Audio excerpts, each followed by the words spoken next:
Music sees all.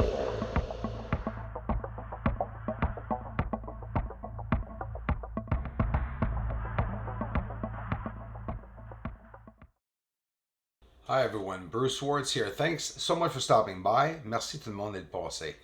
J'espère que vous avez apprécié la vidéo d'hier. Il va en avoir d'autres, les amis. Hope to get some more videos up for other languages, once in a while. And I thank you guys for being patient for yesterday's video. But don't worry, I was working on this one. You guys know it. It's not something I'm going to stop. It's something I enjoy doing, enjoy showing you, because you guys so respectfully appreciate it. Guys, this is Langrenus Crater. I love looking at Langrenus Crater. It's very close up. Probably the closest I've been so far. There's nothing easy about zooming in on these craters. They're bright, they're illuminated, and there are smokes and hazes, though. That's what I want some of you to understand. Have you guys ever heard of the probe that NASA sent up to the moon in the lunar orbit called LADDEE? LADDEE.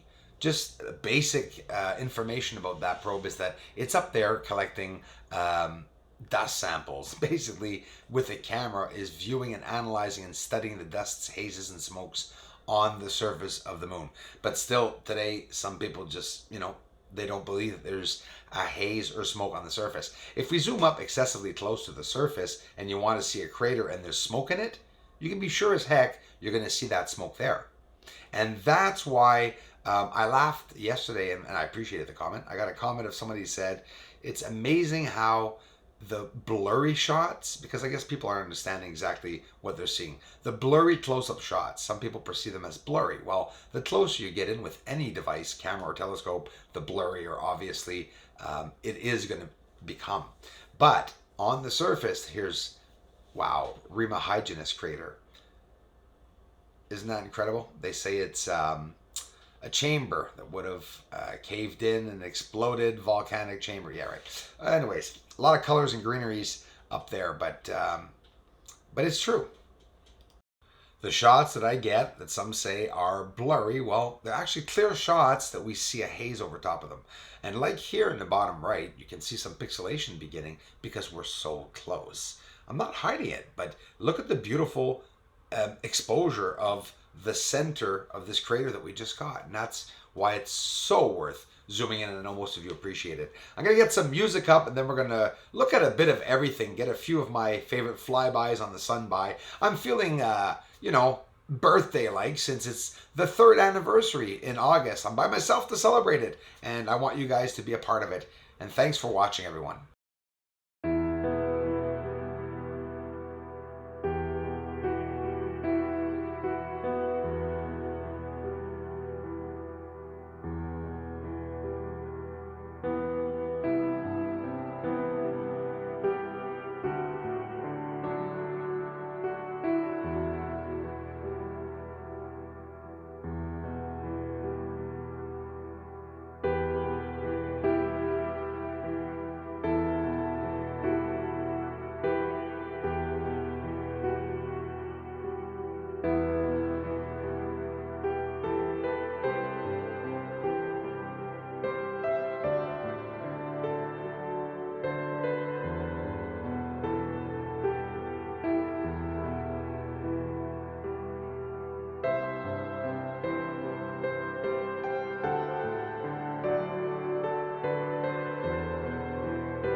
These are spectacular captures that I've caught with a camera in the visible spectrum, meaning just a regular camera.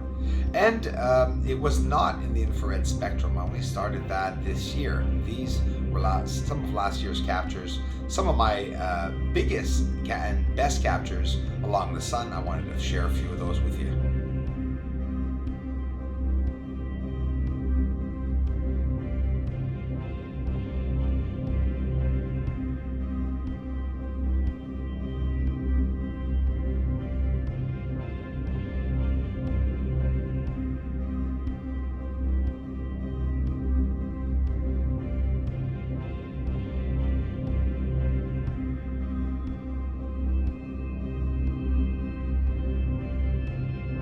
This is a pretty cool photo I call my angel. It's a photo of a meteor.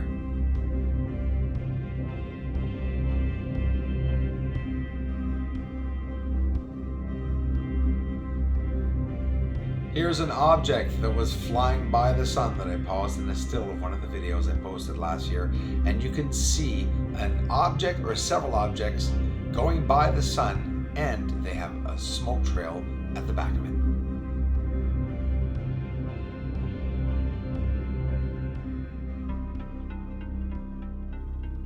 Now here's a few captures that a few of you may remember, but this one in particularly, I call it my chevron.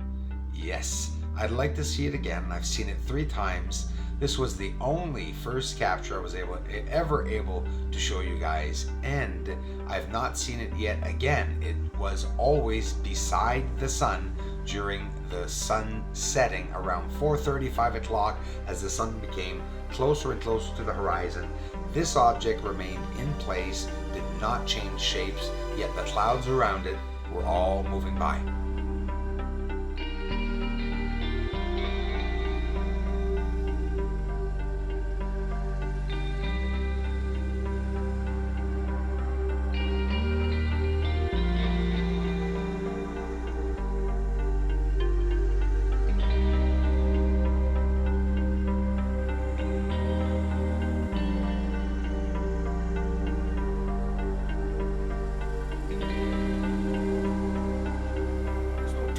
Here. It's the simplest thing. It takes no genius to do this. It's an inversion. Simple, straight up inversion. This is no inversion straight up under Copernicus that we saw yesterday. But why am I showing it? Because we're going to get a little closer than yesterday. And of course, I'm really loving this massive center object. Actually, there's 2 setups right here, guys, okay, that are massive. Can you detect them? Here's what I think I see. Here's one. Duh, sorry. It's just so obvious for me. And here is the other one. It looks very recent. It looks well kept, up to date. And why am I saying that? Okay, it could be covered in soot or covered in dust, but it still is a massive connection. And we even have a light source there. So that's an extra bonus. Pipes or tunnels leading to this massive center or object, industrial-like object. Could be where they live, you know. It could be something. Look, there's another light source on the bottom.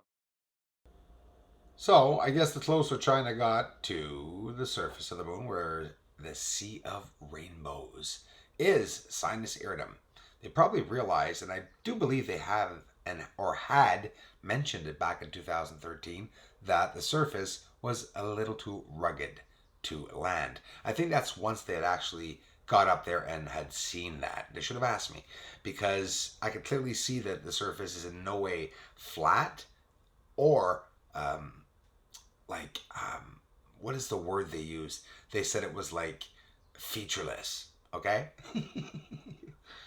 I think that's a little drastic, because there's nothing featureless about it. The staggering, gigantic objects, they look constructed right in Sinus Iridum, and we're looking right at them. So you got to wonder, you know. One guy wrote in the comment section, I think the Chinese are there now. And I laughed, and then I went, okay, well, maybe they are, right? Who knows?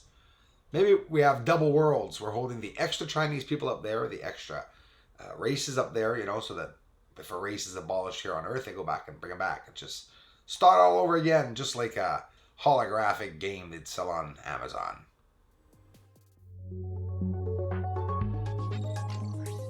Thank you for liking this video and taking the time to subscribe and sharing it on other platforms. Aliens are gone. Aliens are gone. And they're minding really up there. And they're minding on the moon. Aliens are gone. Aliens are gone. There's fire really up there. And they're minding on the moon. Aliens are gone. Aliens are gone.